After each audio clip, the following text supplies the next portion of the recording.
থাইল্যান্ডের ব্যাংকক থেকে আমি দিদারুল মুস্তফা সবাইকে শুভেচ্ছা জানাচ্ছি।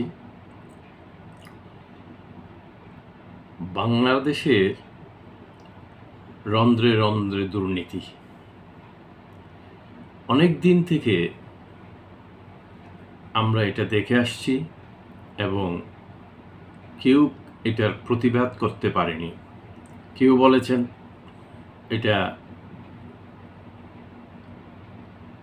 আমলারা করতেছে, কেউ বলেছেন প্রশাসন করতেছে।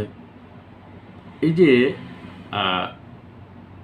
মেম্বার থেকে একজন মন্ত্রী পরিষদ সদস্য পর্যন্ত, একজন পিয়ন থেকে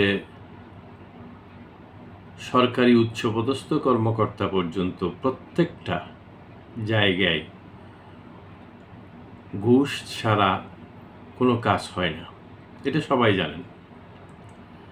কিন্তু এটা জানেন না এই দুর্নীতির পেছনে কার হাত আছে। এটা একটু চিন্তা করলে আপনারা বুঝতে পারবেন এটার পেছনে সম্পূর্ণ হাত হচ্ছে রাজনৈতিক দলগুলোর, যারা ক্ষমতায় থাকেন তাদের ছত্রছায়ায় প্রত্যেকটা সেক্টরে দুর্নীতি হয়। অনেকে আমলাতন্ত্রের কথা বলেন, আমলারা করেন, এটা আসলে তা না। এটা প্রশাসন, সম্পূর্ণ যিনি ক্ষমতায় থাকবেন ওনার ছত্রছায়ায় হয়।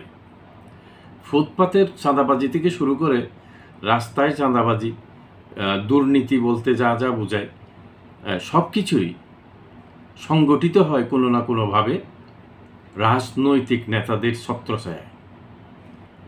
তাহলে চিন্তা করে দেখেন, 16 বছর একটা স্বৈরাচার সরকার আওয়ামী লীগ ক্ষমতায় ছিল, এর আগেও অন্য দল এদেশ শাসন করেছে,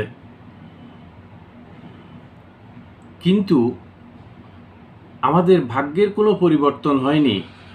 তার কারণ দুর্নীতি। এই রাজনৈতিক নেতাগুলো আবার যদি ক্ষমতায় আসে, যেই দলেরই হোক, আপনারা কি মনে করেন এই দুর্নীতি চিরদিনের জন্য বিলুপ্ত হয়ে যাবে? আমার তো মনে হয় আবার শুরু হবে নতুন করে। সেই জন্যে এই অন্তর্বর্তীকালীন সরকারের সময়ে এই রাজনৈতিক সংস্কার খুবই জরুরি এবং জনসচেতনতা সৃষ্টি করা। আমরা জনগণ বুঝি না কেন আমরা তার পেছনে দৌড়াই।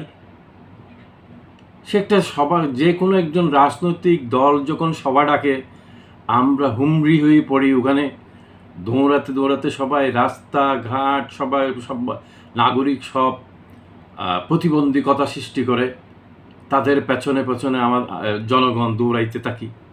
এই যে সংস্কৃতি, ওখান থেকে বেরিয়ে আসতে হবে। রাজনীতি মানে এটা সমাজ সেবা, জনগণের সেবা, জনগণের কল্যাণ করা। ওনারা এত টাকা পায় কোথায় আপনার পেছনে খরচ করার জন্য? ওরা আমাদের কাছ থেকেই নিয়ে আমাদেরকে টাকা দেয়, আমাদের পেছনে খরচ করে, আমাদেরকে টেন্ডার দেয়, আমাদেরকে বিভিন্ন সুযোগ সুবিধা দেয়। সে আগে নিজে সেই সুযোগ সুবিধাটা ভোগ করে।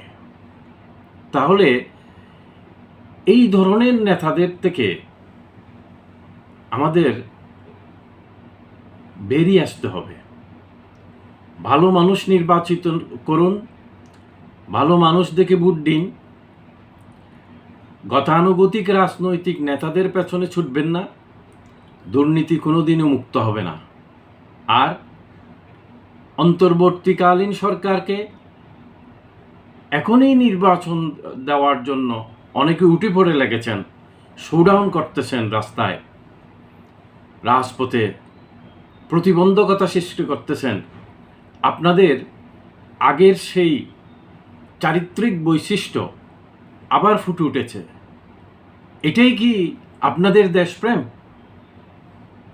ওনাদেরকে সময় দিন, সংস্কার করুক। আগে আপনাদের সংস্কার করা উচিত, রাজনৈতিক নেতাদের সংস্কার করা উচিত, তারপর দেশ সংস্কার হবে।